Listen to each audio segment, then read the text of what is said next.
Hello and a very warm welcome to this introduction to risk-informed and climate-resilient development. With this course, we would like to create a basic understanding and practical understanding of how to manage risk and uncertainties in the context of a changing climate. The content of this course has been put together by the Swiss NGO DRR Platform. My name is Jana Junghart. I am a member of the platform and work for Helvetia Swiss Incorporation as Disaster Risk Management Advisor. Who is the Swiss NGO DRR Platform, you may wonder? We are a network of 20 Swiss-based non-governmental organizations working on climate and disaster resilience. The goal of this network is to foster a common understanding on how to best integrate disaster risk reduction and climate change adaptation into programs and projects. Ultimately, we aim to increase the resilience of communities that we work with. The work of the platform is organized along 3 working areas. We support each other through learning and exchange, we give conceptual support, and we engage in advocacy and policy dialogue to achieve structural changes in risk management. The Swiss NGO DRR Platform is financially supported by and works closely with the Swiss Agency for Development and Cooperation, SDC. For more information, please check out our website. We are always interested in connecting with other networks and organizations. Let's talk about why we have developed this course and why we think it is important that any humanitarian and development professional knows about the importance of risk-informed and climate-resilient development. My name is Anton Jör. I work for the Swiss Red Cross as a DRR advisor, and the Swiss Red Cross is also part of this platform. As humanitarian and development professionals, we are confronted more and more with the fact that project implementation or the intended achievements of a project are jeopardized by impacts of extreme events that can turn into disasters, both by sudden shocks and slow onset stresses. We can illustrate this with many examples. If water and sanitation infrastructure is destroyed during a storm event or in an earthquake, diarrheal diseases can spread amongst the community and subsequently lead to severe health incident. Or if crops are repeatedly destroyed due to heat stress or extreme rainfall events, the food security of whole communities or even whole nations is threatened. And if roads or market structures are destroyed by a landslide, producers are cut off and can no longer sell their products, and there is a risk that the products will perish unsold. We also see that the people or communities we want to support are struggling to adapt to these shocks and changing circumstances. We are noticing that vulnerability is growing instead of decreasing. And we note that while our knowledge of disaster and climate risk is increasing and access to risk information has improved significantly in recent years, projects and programs in all sectors could still do better in integrating uncertainties more systematically in planning, implementation, and monitoring. Therefore, with this course, we would like to account for the increasing need for risk and climate proofing of our development projects, enhance the understanding on climate change and disaster risk management to enable sustainable development, and account for increased donor requirements to systematically consider disaster risks and climate change aspects into project design and implementation. This course is primarily targeted at project staff who are new to the topic of disaster risk reduction and climate change adaptation. But anyone interested in the topic is welcome to join. The course is divided into 2 main parts. In this first part, we will look at the question, why do we need to strengthen climate and disaster resilience? We are going to look at some disaster statistics. We are going to think about the main drivers of risk, particularly how climate change affects the rise in disasters. Along the way, we will also introduce some basic concepts and terminologies. In a second, separate part, we will look at how we can reduce climate and disaster risks concretely and how we can strengthen resilience. So, let's get started with the first part. The devastating floods in Pakistan, the droughts in the Horn of Africa and in Europe, or Hurricane Ian in Florida, were all devastating disaster events in 2022 only, some sudden, some slow onset. They all showed a severity or a force that has hardly ever been witnessed before. The statistics speak all the same language. Millions of people around the globe are affected by extremes each year. The number of reported disaster events, the people affected by them, and the money lost because of disasters shows a clearly increasing trend. These are the results of a study from 2020. Results clearly show that between 2000 and the year 2019, more than 4 billion people worldwide were affected by disasters, mainly by flood events and storms. This is half of the world's population. In the same time span, almost $3 trillion were accounted to disaster damage. This is equivalent to the GDP of, let's say, the United Kingdom or India. And a bit over 1.2 million people have been killed by disasters' direct impact. This is equivalent to the entire population of the island of Mauritius. And to be clear, this number only represents the people who die as a direct result of the disaster event. All indirect casualties from disasters, which might happen due to a subsequent health or food crisis, are not counted here. Neither are all of the people affected by small-scale disasters, which do not make headlines. If these were counted here too, the number of people would rise significantly. What also becomes apparent from the report is that economic losses are mainly concentrated in high-income countries. And on the other hand, the casualties, human cost of disaster, so to speak, mainly affect the people living in low and middle-income countries. If we compare these numbers to the 2 decades before, meaning the time between 1980 and 1999, we can see that the number of disasters has almost doubled. And whilst the number of casualties has luckily slightly decreased overall, the number of people affected, and particularly the economic losses, have increased considerably. So, what is the reason for this increase in disaster events, you may ask? One of them certainly is the rise in temperature, hence the impact of anthropogenic climate change. We currently stand at a global average temperature increase of 1.2 degrees Celsius compared to pre-industrial times. The year 2022 was also the 5th hottest year ever recorded. And the last 9 consecutive years have been the warmest 9 years on record. Today, in 2023, the connection between climate change and the increasing risk for disasters is no longer contested.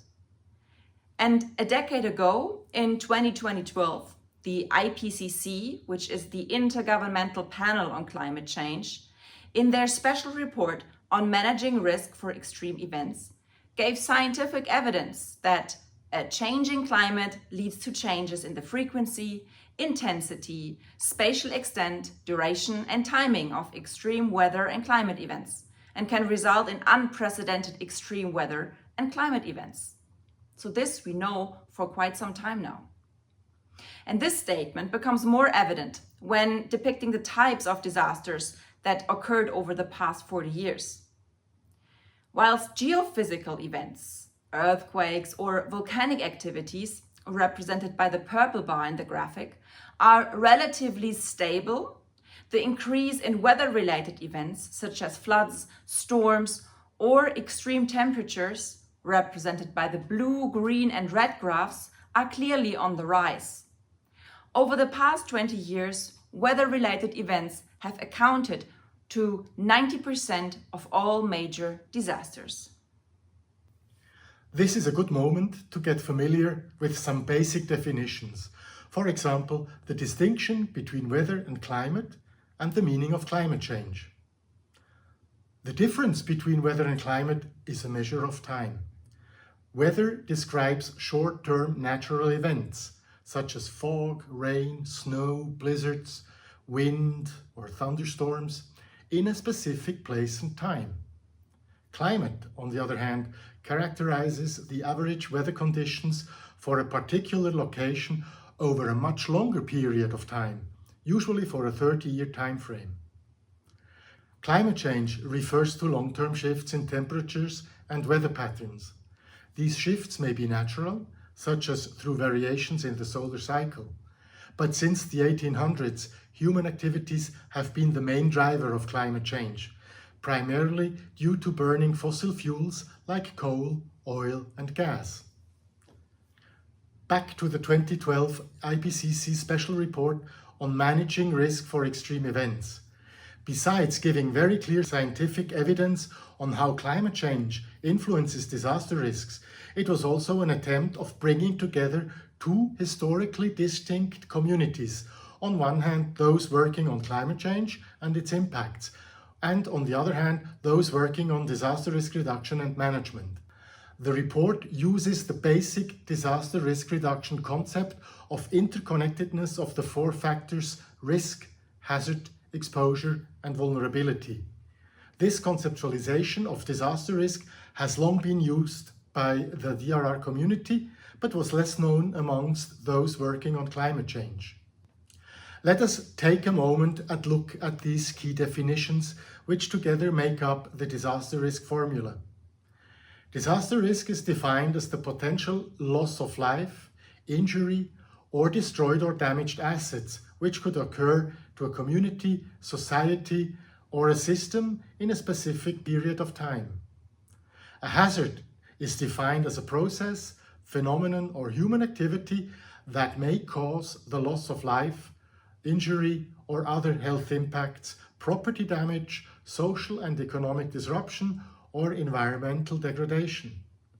The emphasis here lies on may, as a hazard turns into a disaster only if it coincides with people or assets exposed and vulnerable to the hazard and lacking the capacity to deal with the impacts of the hazard. The term exposure is defined as people, infrastructure, housing, production capacities, and other tangible human assets located in a hazard-prone area. Vulnerability is defined as the susceptibility of a community and individual assets or systems to the impacts of hazards. High vulnerabilities increase the likelihood of a disaster. Finally, capacity is defined as the combination of all the strengths, attributes, and resources available within a community, society, or organization to manage and reduce risk and strengthen resilience. Capacities may include the infrastructure, physical means, institutions, societal coping abilities, human knowledge, skills, social relationships, leadership and management that help people and communities to deal with the impact of hazards. Thinking about this, we realize that there is no such thing as a natural disaster. Disasters are the product of the social, political, and economic context in which they occur. In order to reduce disaster risk, exposure needs to be minimized, vulnerabilities of at-risk populations have to be reduced, and their capacities must be strengthened. How we can decrease exposure and vulnerability and how to strengthen capacity in our programs and projects will be the focus of the second part of this introductory course. In 2021, the IPCC published its sixth assessment report. The scientific evidence on how rising temperatures increase disaster risk has been even further confirmed. The report emphasizes that human-induced climate change is affecting the number and the intensity of weather and climate extremes in every region across the globe. In more detail, the report gives the following evidence. It is virtually certain that hot extremes have become more frequent and more intense across most land regions. In 2019, some regions in India have recorded temperatures over 50 degrees Celsius. and will become uninhabitable in the future. And this may hold true for other regions as well. Heavy precipitation has already and will generally become more frequent and more intense on a global scale and on all continents. This will lead to an increase in the frequency and magnitudes of floods. In 2022, Pakistan saw a very intense monsoon season, which saw rainfall of 67% above normal levels. This has caused widespread flooding and landslides, with severe impacts on human lives, property, and infrastructure. Human-induced climate change has contributed to decreases in water availability during the dry season, and the land area affected by increasing drought frequency and severity will expand further with increasing global warming. Again, in 2022, the Horn of Africa was experiencing the most severe drought in recent history, following 4 consecutive failed rainy seasons in parts of Ethiopia, Kenya, and Somalia. This drought is affecting over 35 million people. And lastly, evidence suggests that strong tropical cyclones have intensified over the past 4 decades and will increase further in frequency and intensity. With 30 named storms, the 2020 Atlantic Ocean hurricane season broke the record for the highest number of named storms ever. However, climate change is not the only driver which increases the risk of disasters. Let's now look at some other major factors that drive disaster risk. Poverty and inequality are both drivers and consequences of disasters. Impoverished and marginalized people are more likely to live in hazard-exposed areas. They are less able to invest in risk-reducing measures. For example, they often lack access to insurance and social protection measures. So, if a disaster strikes, they are forced to use their already limited assets to buffer disaster losses. This drives them further into poverty. The current increase in socio-economic inequality and its overlaps with gender, age, or disability is likely to further amplify the risk for people with limited opportunities. Environmental degradation is also both a driver of disaster risk, but also a consequence of disasters occurring. Destruction and overuse of natural resources is reducing the effectiveness of ecosystem in buffering extreme events. For example, forests are an effective protection against landslides. Wetlands buffer flood events, and mangroves or sand dunes are effective protection against storm surges. Another risk driver is rapid urbanization combined with poor urban planning.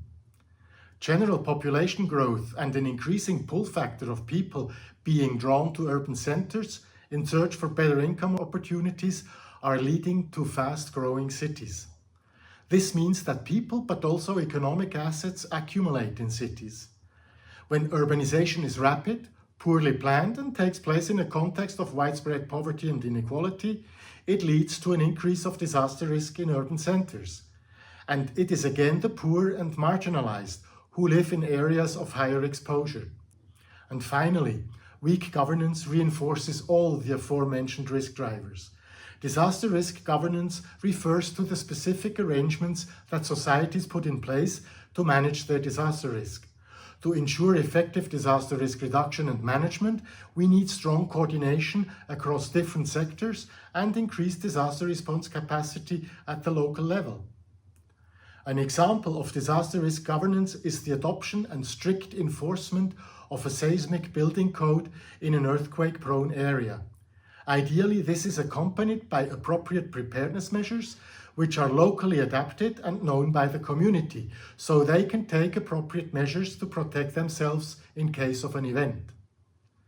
The various risk drivers as presented above, and including climate change, are all interlinked and reinforcing each other. And with this, we would like to close the first session. Here are a few concluding remarks. Natural hazards do not have to turn into disasters, and there is no such thing as a natural disaster. While disasters may be triggered by a natural hazard, a climate shock, or stress, their devastating consequences are always linked to people's exposure, vulnerability, and capacity, which in turn are rooted in societal, environmental, and economic challenges. Poverty matters, gender matters, accessibility matters, politics matter. Reducing risk and building resilience to extremes is a development issue and has to be addressed as such. It is important to link any risk reduction and resilience building measure to the Sustainable Development Goals and give particular emphasis to the notion of leaving no one behind. Moreover, we can only achieve sustainable development if we address the risk drivers in a systemic and inclusive manner, taking into account their interconnectedness. Climate change mitigation and adaptation, as well as disaster risk management, are not sectors, but outcomes that are relevant across sectors. Besides supporting developing nations in adapting to climate change and building resilience, it also requires the developed nations to immediately act on ending the use of fossil fuels and the uncompromising implementation of the Paris Climate Agreement. If we don't, we risk socio-economic development being set back decades. Reducing risks and building resilience to climate change and beyond is an investment in everyone's future. We would like to thank you for your attention and invite you to also watch the second part of our short introductory course. There, we will be looking at concepts and strategies, how we can reduce disaster risk and how we can address this in our programs and projects.